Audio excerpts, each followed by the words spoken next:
मैं रश्मि आर्या हिंदी मीडियम से विषय हिंदी कक्षा 8 पाठ सच्ची वीरता।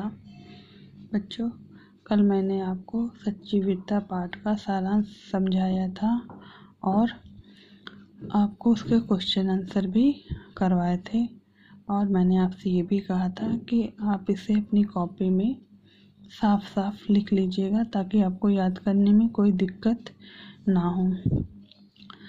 आज हम उसी पाठ का भाषा की बात को करने जा रहे हैं, जिसमें आपको कुछ व्याकरण भी रहेंगे, कुछ पाठ से संबंधित भी रहेंगे, तो उन पर आप विशेष ध्यान दीजिएगा।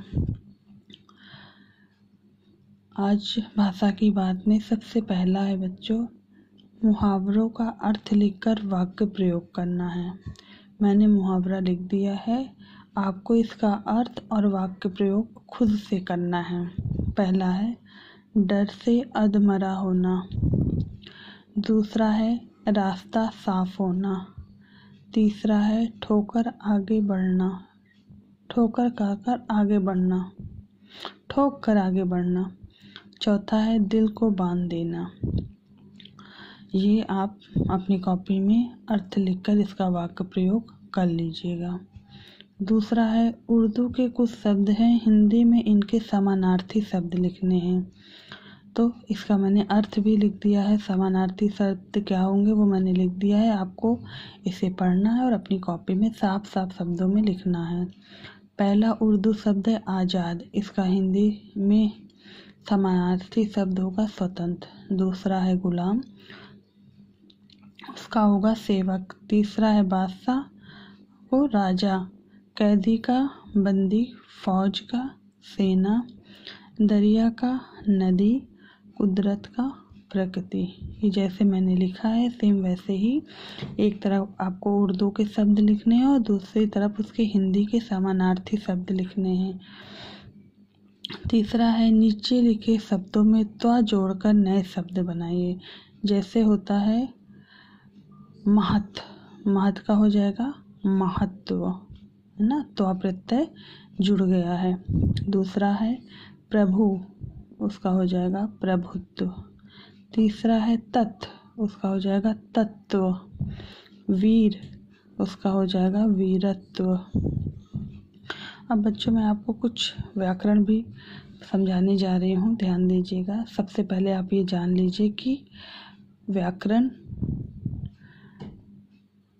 की क्या परिभाषा होती है। तो जिन नियमों के अंतर्गत किसी भाषा को बोलना, लिखना तथा ठीक प्रकार समझना आता है, उन्हें ही व्याकरण कहते हैं। समझ में आया? फिर से पढ़ रही हूँ। जिन नियमों के अंतर्गत किसी भाषा को बोलना, लिखना तथा ठीक प्रकार समझना आता है, उन्हें ही व्याकरण कहते हैं। इसे आप कॉपी में लिख लीजिएगा और बार बार पढ़िएगा और उसको समझने की कोशिश करिएगा, है ना। आगे मैं दूसरा आपको बताने जा रही हूँ। अब बच्चों, मैंने आपको कुछ विलोम शब्द दिए हैं, इन्हें भी आप अपनी कॉपी में लिख लीजिएगा, है ना। पहला है अस्त, अस्त का हो जाएगा उदय। फिर शीत, शीत मतलब ठंडा, उसका हो जाएगा उष्ण। फिर है निर्माण, किसी नए चीज़ का निर्माण करना, है ना, उसका हो जाएगा विनाश। फिर है जय, जय का पराजय। निंदा का स्तुति, मुख्य का गौड़, सत्कार का तिरस्कार। सत्कार मतलब होता है किसी को सम्मान देना, है ना, और तिरस्कार मतलब किसी को बेइज्जत करना, उसका निरादर करना। बच्चों, ये जो मैंने लिखा है इसे आप बार बार कह रही हूँ, इसे आप ध्यान से पढ़िएगा, समझिएगा और अपनी कॉपी में साफ साफ शब्दों में लिख लीजिएगा। ये सब आपको याद करना है। डेली आपको अपनी कॉपी से इसको रिवीजन करना है। कुछ अगर आपको समझ में नहीं आता है तो मुझे मैसेज करिए।